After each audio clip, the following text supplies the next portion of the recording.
Welcome back, guys. We are here with Ken Xyro, and he is here on the show with AnimeLiveReactions, and this is part 2 of the interview.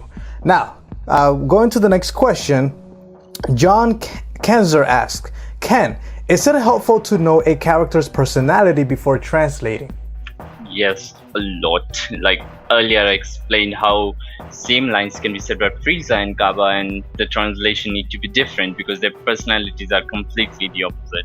So knowing the personality definitely helps. And John Kenzer, second question. Ken, over time your style has evolved from being similar to a funny dub to retaining more of the original Japanese flavor. For example, Beerus-sama instead of Lord Beerus. How do you decide where to draw that limit? Or that line? Yes. Where to draw that line? Yes, actually, like I've grown up watching the funny dub and I love it, but you see, they don't really do justice to the original characters.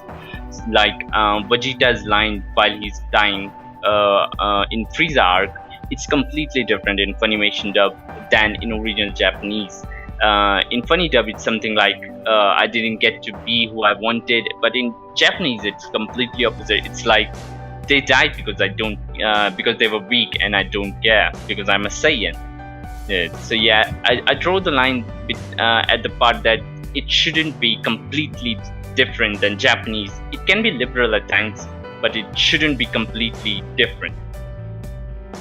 I agree with that. That's a big complaint we have of the dubs. So thanks for that question, John. Now, Madara Shippuden, Lord Ken, how do you feel after finishing a sub, Mr. Lord Ken? I feel tired and hungry. Tired and hungry. Yes. Two best things to feel. Now, Insane Community asks, Mr. Xyro, do you plan/do translations for a living? There are quite some possibilities on how to utilize your skill set. Well, like I don't really do anything at all with money in mind. I'm always like doing my hobbies and turning them into jobs. Like I used to love video games, so I was a video game tester for a while, but then it got stressful, so I left it and I turned it to my next hobby, like designing. Then designing turned a bit stressful, so I left it and changed to next. So I don't really see myself doing translation or anything else for a living for my entire life. Right, makes sense. Mohammed Mondezir asks, okay, good day Ken Xyro and Oppai Senpai. Mad respect for you, dude. I normally never watch a sub anime if it's not done by you. So my question is, why does your subs feel so comfortable to read in comparison to others? Is it because yours are closer to the English language? I don't know. I hope you get this. We got this. I got this. It is because when I'm translating, I keep one thing in mind, that not everyone is perfect in English and not everyone watching this is a native English speaker. So I choose the words carefully. I try and not use complicated words. I just use as simple as possible and keep things really, really short so that people don't have much problem and it is easy to use. I keep this in mind. That's why it is easy to use. Like normally if you're translating, you can translate literally and it might turn into something really complicated. And if I'm doing it, I just edit that out if unnecessary parts and just shorten it a bit to make it easier for people to read. That's why. Right. Now, Layback asks, question for Ken. What's your favorite anime and anime character? Ooh, tough one. It's easy for me because easy for you. Yes, my favorite anime is Hajime no Ippo. It's about boxing and I love boxing. I thought I would go into professional boxing, but I couldn't because of my ear injury. But I love Hajime no Ippo. It's like my most favorite. I could go on watching it for months and still not get bored of it. Nice. Hunter x Hunter comes a little second to it, but Ippo is my number one. And character would be L from Death Note. Favorite character. He's one of my favorite characters. I love L. Yes. Here we go. Question, and they have a live action coming up. Oh yeah, I know about that. That's gonna be interesting. Epic asks, what are the best foods to eat while making fan subs, or maybe in your case it's after when you're tired and you're hungry? What do you eat after you do a sub? While you are doing it, you can't really eat because you need both your hands. So it's difficult. So anything you can eat with one hand is good. I usually just eat. I just get a milkshake and I just eat. Sometimes crisps. That's it. I don't usually eat while working. Later I eat. Later you get the full meal, yeah. Thanks for your question, Epic. The Biz Ferd asks, what do you do after you sub it? Or you... I eat, then I sleep. After long days of work. Mighty Satu asks, what do you do if something is said and it doesn't have a meaning in English? And I think you covered this earlier. Yes. So we'll go to the next question. PJ Placido asks, what do you do if you missed an anime that you were gonna sub because of something important? Well, thing is, I don't really have anything important. Like if I have an exam or something like university, I just go for it. But if I'm not doing something, someone else just take my place. I have my brother helping me all the time, so yeah, he takes my place and he would do things for me. I have my friends doing it. I have an editor, like he helps me every week. Because of time zones, he cannot help me while I'm working, but he helps me later. His name is John, so he helps out. If I'm not available, all these people can take my place and they do it. Right. Wow, yeah. Great. It's good to have good friends and family to help out. Now, Mochi No, hope I said that right. He asks, what does Ken Xyro think of the episodes? Are we going to get more than 200 episodes? And we covered this already. But what does he think about the white hair character? Gonna be a good guy or bad guy? Well, I'm not really sure about this, but as far as I know, the leaks confirmed if he's a good guy or bad guy. I think it confirmed that. This might be spoilers, so I don't want to say it, but I think it confirmed if he's a good guy or a bad guy. Right. Yeah. And also I want to make a quick point about the white hair. So I personally think it's white hair just because of the context of the interview with Akira Toriyama, Toyotaro. When it was an interview between V-Jump, Shonen Jump, Toyotaro, Akira Toriyama. So in that context, they were talking about why is Super Saiyan God red hair and Super Saiyan blue hair, and why not white? And then Akira Toriyama or Toyotaro, one of the two, said that the reason why those are not white is because it might color clash with the next villain. So that doesn't mean it's gonna be hair. Maybe it could be clothing. So I just want to bring some context.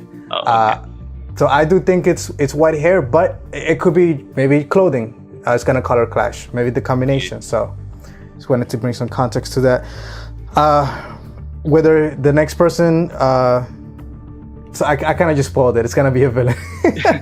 So for the interview, Brudun1403. By the way, guys, if you're watching this video or any of the videos on this channel, I mean, pretty much everything here is spoiler. We do episode reviews, we do in-depth analysis and breakdowns. Yes. So so just see the. Brudun asks, what got you both into anime? I could quickly say mine. What got me into anime? Yeah, I was bullied as a kid when I was younger because I didn't speak English. I only spoke Spanish. So you needed kind of a way to relax and to get away. So I think anime was one of those things for me. Dancing too was one of those things for me. And for those of you who didn't know, after a few years ago, I was actually on So You Think You Can Dance on the show, and I was even on the finale for one of the episodes. So that was one of my passions. Anime is one of my passions that helps me kind of deal with life. How about yourself, Ken? I just watched Death Note, I think, for the first time, and I just loved it. And I just wanted to watch more of anime similar to it. It was rare to find similar anime, but yeah, Death Note is one of my starting point in anime. Since L is my favorite character, and that Death Note story is sort of like the things I like dark stories. This is the type of things I like to watch when I'm free, so Death Note it is. I love Death Note. Death Note was the first time. Death Note was what got me into getting away from mainstream anime to whatever the English dubs. Yeah. Because when I was watching Death Note, there were no dubs for it. So that was my first time that I'm like, okay, even if it's Japanese subtitles, I need to watch more of this type. That stuff is so good. Yeah. I watched, I think there were 52 episodes, was it? 37. 37. I watched it in English and in Japanese, all 37. It's so good. Yeah. Now the next question is coming. 808 Hamahas. What if you guys mess up one word or more when translating to English sub and confuse other changes the whole episode messes up? So Ken already answered this. He goes back and you fix it. Now Oscar Salazar, what influenced you into subs? What? What influenced you into doing subs, or into starting this hobby? I was just like bored and I thought it would be a good idea. I don't know what I was thinking. Nice. Killer PK asks, what is your favorite Dragon Ball Z villain? Cell. I love the Android saga, so Cell is just my favorite. I love Cell. I was gonna say the same thing. Yeah. He's just such an interesting character. At some points, I kind of want him to win. Yes. Like after Majin Buu was also great, but like when the DBZ story reached Cell Saga, and after that, I felt that it was getting repetitive. Like a new villain comes in more powerful, new villain comes who's more powerful, like that. But the Cell's character, like he came from the future and he was stronger, like that. That I really liked. Yeah, that was really cool. Delequante George asks, what is your favorite transformation of Goku? Super Saiyan 3. The long hair. Yeah, that hair, huh? That hair. That's my favorite too. Yeah. I really wish that more characters had that super. I feel like it's just exclusive to like Gotenks and Goku. Yeah. I wish the more characters had that. Tactical Taze asks, what programs do you use to accurately translate the language into subs for us? No, like there is no program that will accurately translate any language. I don't think there is. If there is, just let me know, it will help me. But I don't think. But if you're like ever stuck on something and you want a translation for it, dictionary is the best way to go about it.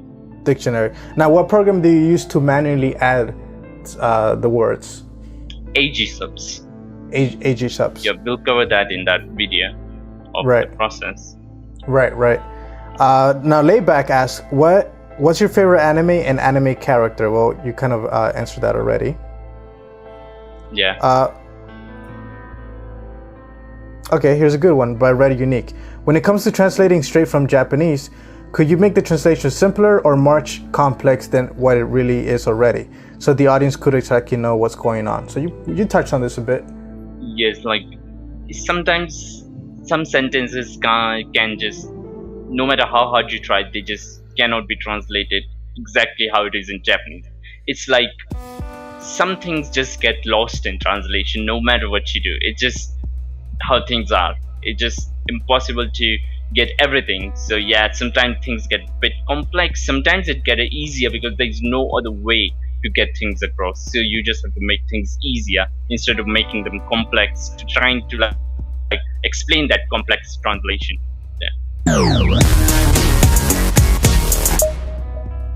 Welcome back to the show, guys. Thank you for watching this video till the end. If you've seen the video up to this point, I want you to write in the comments the word tacos. All right, so put in tacos so that we know that you saw the whole video.